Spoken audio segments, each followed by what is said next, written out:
আজ সারা বিশ্ব ইসলামের বিপক্ষে কাজ করছে, আর মুসলমানদেরকে এই সময় ইসলামের পক্ষে টিকে থাকতে হবে, ইসলামকে জানতে হবে, বুঝতে হবে, ইসলামের উপরে টিকে থাকতে হবে।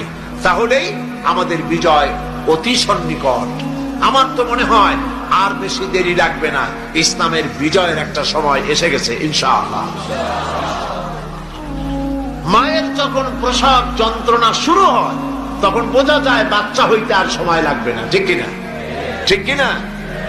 আজ পৃথিবীর প্রসব যন্ত্রণা শুরু হয়েছে, তাম পৃথিবীর চতুর্দিকে মুসলমানদের উপরে জুলুম অত্যাচার শুরু হয়েছে।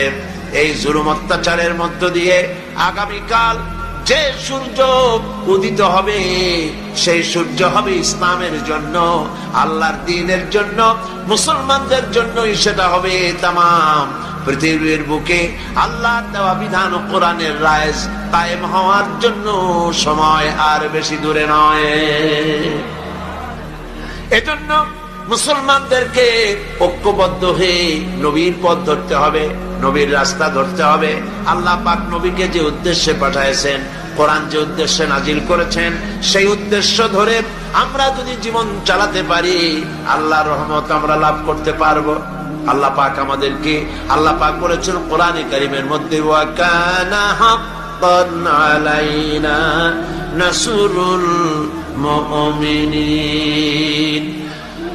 আল্লাহ রাব্বুল আলামিন বলেন, মুমিনদেরকে সাহায্য করা আমি আল্লাহর জন্য ওয়াজিব। সুবহানাল্লাহ বলেন, মুমিনদেরকে সাহায্য করা আমি আল্লাহর জন্য ওয়াজিব। মুসলমান বেশি হওয়া লাগবে, সৈন্য সংখ্যা বেশি হতে হবে, অস্ত্র বেশি হতে হবে। আল্লাহ পাক এগুলি বলেন, অস্ত্র লাগবে, এটা ঠিক, অস্ত্র লাগবে। কিসের জন্য? দিন প্রতিষ্ঠার জন্য। কেউ যদি আমাদের মারে তাহলে আমরা তো আর বসে বসে আঙ্গুল চুষতে পারবো না, কি বলেন? ঠিক কিনা?